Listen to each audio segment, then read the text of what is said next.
బాలు, సమయానికి నీకు ఐడియా వచ్చింది కాబట్టి ఈ ప్రమాదం నుంచి బయటపడ్డాం. అత్తయ్య, చాలా చాలా టెన్షన్ పడిపోయాను అత్తయ్య. అయినా ఇలా జరిగింది ఏంటి అత్తయ్య? నువ్వే అన్నావు కదా బాలు, బాపినీడు సమస్యలు సృష్టిస్తాడని.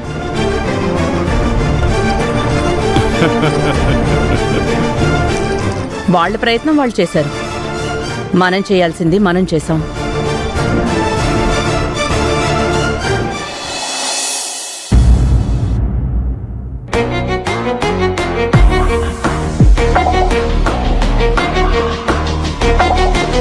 డాడీ, అన్నపూర్ణ లంచంతో ఏసీబీ వాళ్ళకి దొరికిపోయినట్టు ఇంకా ఫోన్ రాలేదేంటి డాడీ?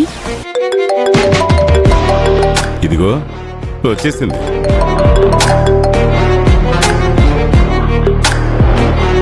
ఇలా మామూలు కాల్ చేసావంటి రమాకాంత్, వీడియో కాల్ చేస్తే ఏసీబీ వాళ్ళు అన్నపూర్ణను అరెస్ట్ చేసి తీసుకెళ్లిన విజువల్స్ చూసేవాళ్ళం కదా.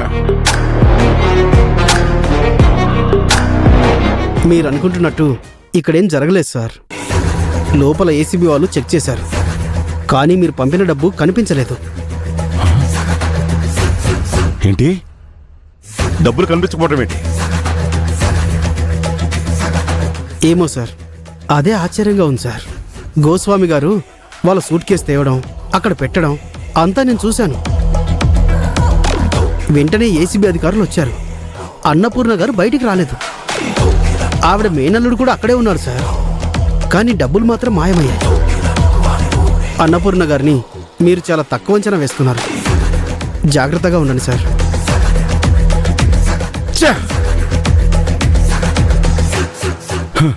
ఏమైందండి? నేను వేసిన ప్లాన్ నుంచి ఆ అన్నపూర్ణ తప్పించుకుంది. అన్నపూర్ణ దొరకలేదు సరే, మరి ఆ డబ్బు ఏమైనట్టు? అవి ఇక్కడే ఉన్నాయి బాపినీడు.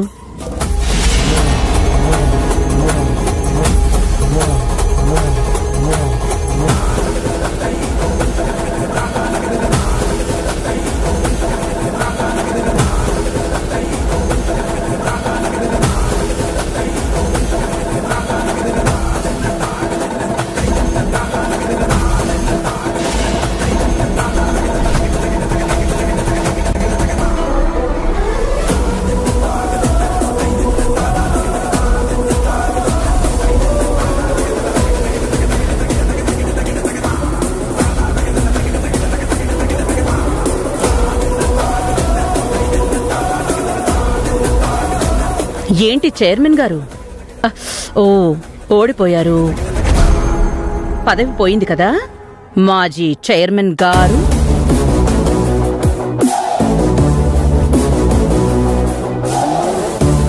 నాకు అవినీతి అంటగట్టి లంచం తీసుకున్నట్టు ఏసీబీ అధికారులకు పట్టించి అరెస్ట్ చేయించాలనుకున్నావా?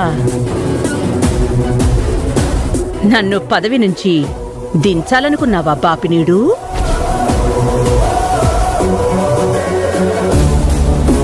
నేనెన్నో కష్ట నష్టాలు చూశాను, ఒడిదుడుకులు దాటాను. గరిటె తిప్పి చేయి మొరటుగా మారింది. నీలాంటి వాళ్ళని చూసి గుండె రాటు తేలింది. వ్యాపారంలో పోటీ ఎదుర్కొని బుర్రా పదునెక్కింది. నీలాంటి వాడు చేసే ఇలాంటి కుట్రలు కనిపెట్టలేనా?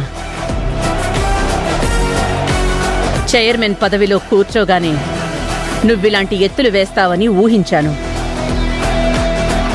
కానీ నువ్వు ఇంత త్వరగా ప్రయత్నిస్తావని అనుకోలేదు. దెబ్బతిన్నవాడు రెస్ట్ తీసుకుని రిలాక్స్ అయ్యి తీరిగ్గా ఇలాంటి వ్యూహాలు ఆలోచించడా అన్నపూర్ణ? ఓటమి ఎదురైన మొదటి క్షణం నుంచే మళ్లీ తిరిగి పై చేయి సాధించటానికి ప్రత్యర్థి మీద ఎదురుదాడులు చేస్తూనే ఉంటాడు. నువ్విలాంటివి ఎన్ని చేసినా అవమానం పడ్డమే తప్ప నువ్వనుకున్నది చెయ్యలేవు.